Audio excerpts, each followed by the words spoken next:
So congratulations all the students who cleared the 10th standard, and no matter what percentage you've got, congratulations to you. So now the obvious next step is to file in college applications, get into college. Now the biggest rumor, the myth that goes around is that 11th is not important.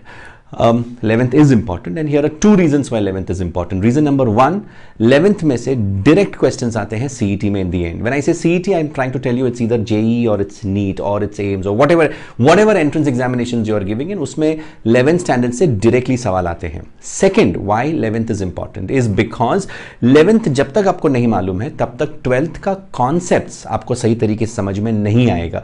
जैसे nomenclature हुआ, isomerism हुआ, electromagnetic induction हो गया, gravitation हो गया, foundations हो गया, integrations हो गया, दीज आर ऑल बुनियाद.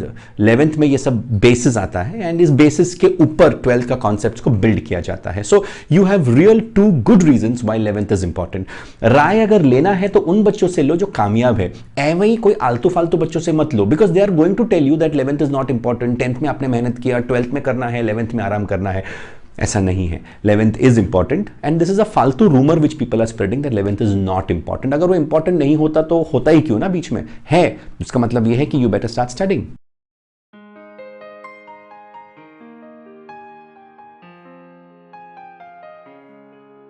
So this is your 11th standard science timeline. So SSC results, admission. So you probably would be in this phase between admission and the month of June. If you're lucky, you get admission in the first list. If not, third, second के आसपास मिल ही जाता है admission. Now between June and August, anytime your college will reopen, and it's very serious, you have to give full attention in your 11th standard. I'm not telling you whether you should give attention in college or tuitions, where I'm not telling you, but I'm telling you that it's very important that you get these concepts right, and I'm going to tell you how in some time.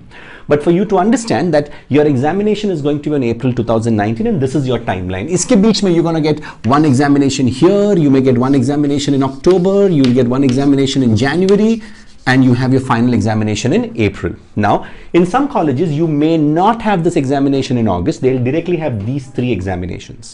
So, few things. First of all, you have to know 11th standard में subjects कितना है. You have to know this, right? You'll have to know what is the examination pattern. Now, when I say examination pattern, it doesn't matter what your theoretical examination pattern is. That really doesn't matter. But you should know that in your final JEE and NEET or CET or whichever examination you are giving in, उसमें 11th standard में से कितना आने वाला है. That is the examination pattern you should be concerned with. It's okay to get less in theory, but it is definitely not okay to get any percentage or percentile less in your entrance examination. Entrance examination is everything. That means every time you solve an MCQ paper, you must get full on full. Maximum you can get maybe 1 or 2 marks less than the full, but that is going to be the distinguishing factor. So you must know the examination pattern, you must know the subjects, and you must know in each subject कितने chapters होने वाला है. You must know, you must be able to evaluate the chapters, which means this chapter में से इतना you can omit. You should know that इस chapter में से this is going to come from 12th, come for 12th standard. You should know that in this chapter this is very important and conceptually important. Some topics are important from examination point of view. Some chapters are important from conceptual point of view, and you cannot miss both.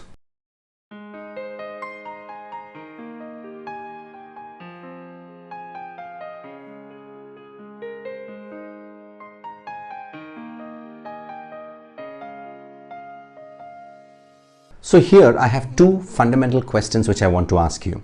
My first question is, how much did you get in your 10th standard? And my second question is, for what reason have you taken science? Okay, this is very important 2 questions. Now, if your percentage is anywhere less than 70, I'm telling you it is going to be a little difficult for you to score well, learn the concept and push yourself ahead. Now there are 2 reasons why you would have got less than 70. One, last moment में कुछ हो गया रहेगा and you must have fallen sick or something must have happened and your percentage dipped. But throughout the year, were you above 80 and final examination have you tripped and got 70? Okay, you are eligible to take science and you can push through science. But अगर पूरा साल 9th में throughout if you were less than 70%, then I'm telling you it's going to be tough. I'm not saying do not take science. What I'm telling you is you'll have to now fight more and you have to push yourself more because you are less than 70. Now, if you're above 70, welcome to science, okay? And the higher percentage in 10th, the easier it is to cope up with science because science is a hell lot to do. Now, While you are here, and if you take science, which I do not recommend, in these two brackets if you are, and if you've taken science, which I normally don't recommend, and now you have two major challenges you are here. One, you'll have to learn the concepts really well, and you have to ensure that your percentage goes up. So you have to learn and you have to ensure that your percentage goes up. No kidding, this is not funny. Now, if your percentage is over here, if it is over here, I'm telling you, you have to again learn and ensure that your percentage goes up, but you have an edge if you're 70 plus. That means that you're fundamentally ready to take the pressure because 10th mein aapka percentage acha aaya hai. If you are here, it's a lot easier to learn the concepts because you're fundamentally strong, conceptually strong. Your aim over here has to be to maintain this. You have to maintain your percentage over here. That's going to be your main job. But over here, you have to ensure that your percentage is pushed up. But no matter what and where, dropping the percentage should not be an option. Okay. Now, what you do is important. What you're doing, you're going to learn, you're going to get into science, what you do. But the why you do is more important than the what you do, because the why fuels the engine. Now you're going to get into college and you're going to embrace the newly achieved freedom. Unlike school where you have timetable, discipline, uniform, teacher on your head, parents know a lot of things, the coaching classes involved, too many things involved and disciplining you in the 10th standard or till the 10th standard. But now that you're in the 11th, you have a hell lot of freedom. Are you going to A, throw away your freedom? B, are you going to balance things? C, are you going to cut off from everything what freedom gives you? Then are you going to sit and study and focus and only study? Option 1 was just throwing away your freedom, where you're just going to go for movies and friends and relations and every time pass, bunking school, bunking class, etc.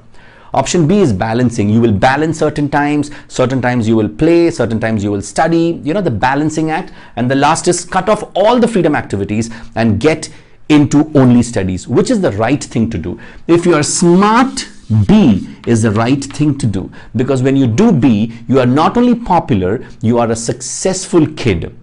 You have the right attitude. Over here, you may be too studious. Attitude may suffer. Over here, you may be only popular but no content. This is the right thing to do. So think again. Balance is important. Distract the distraction and get into distraction when you want to balance the time, but soon come back into focus. Everything that you learn can be easy if you understand the nature of what you learn. So if there is a numerical and if you're going to read the numerical, pointless, how will you understand? If there is an equation, can you read the equation? Pointless, you won't understand. Before you solve the equation or before you write the numerical, you must understand the concepts behind it, the mechanisms over here. If there is a fact, if there is a theory, then you should know how to read it. Probably you could use mind map, probably you could use mnemonics. The technique to learn and the how you learn is more important than what you learn. If you apply the wrong strategy to learn the substance or the content that you're having in front of you, I'm telling you, you're going to fail. You cannot write this, it's pointless. You should not read this, it is pointless. Strategy is important. How you study, what you study is important. So before even you getting into study, first of all, you should ask yourself, क्या ये पढ़ना चाहिए क्या?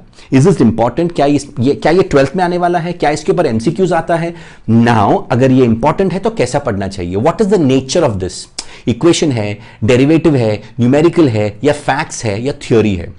Everything has a different approach to learn, and if you follow the right approach, I'm telling you, you'll be able to bat every ball.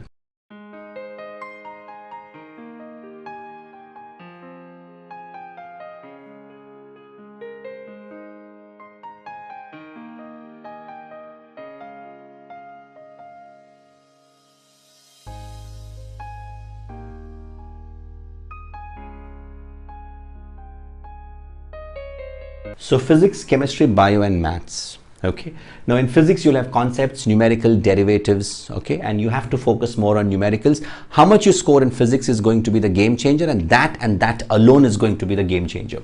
Exam में आता है numerical से, लेकिन आपको कॉन्सेप्ट्स जानना जरूरी है. कॉन्सेप्ट्स के ऊपर डायरेक्टली क्वेश्चंस नहीं आता है. Nearly 95% of the questions they ask you will be numericals. But numericals को सॉल्व करने के लिए आपको कॉन्सेप्ट मालूम होना चाहिए. Concepts will take you to the formulas and formulas will take you to numericals and of course the units. In chemistry, you have a lot of things like you have derivations, equations, numericals, diagrams, and theory. ये सब है chemistry में. Still, chemistry is a lot easier. That means scoring in chemistry is very good, very easy, provided you follow the structure and the strategy. Biology, it's a lot of theories and concepts and diagram. It's the easiest to do. Trust me on this, if you follow the right method. Maths has a lot of derivation, formulas, and numericals. Numericals. So in my opinion, the NCERT book is very competent for all of this. Now for biology, I'm telling you not to go beyond the NCERT for anything and anything at all, right? The NCERT, the NCERT, and the NCERT. There is no need, I'm telling you, if you follow the NCERT properly, there is no need even to do a single MCQ also, because it's so direct from the NCERT book. Okay. Now for physics, you will need an extra book which is to give you more practice in numericals, and you will need an extra book to give you MCQs, right? So I've written plus, a book for numericals and a book for MCQs. In chemistry also, you will need extra practice. More than the numericals, you will need practice for equations, because there's a lot of A to B to C type of equations, and you will need that, and you will need a book for MCQs. Now for maths, you will only need a book for MCQs, right? Now how will you learn? You're going to learn concepts, but you're going to prepare yourself from the MCQ point of view and not from the theory point of view. So even when you're doing maths, it's pointless if you're going to prepare for a whole question and to do it that way. Prepare it in shortcut methods. That means in 11th standard theory paper, you may lose marks, but that is okay. Focus on MCQs. So in your college examination, in your theory, they may ask you questions like short notes on electromagnetic induction, explain the properties of esters, or they may ask you what is homologous series, but that's not the question I want you to prepare. I want you to prepare for MCQs and MCQs alone, but you must know the concept and you should be in a position to explain this concept. But this explanation is for you to remember and recall the concept so that you can answer the MCQs. Do not waste time in preparing for brief answers, long answers, etc.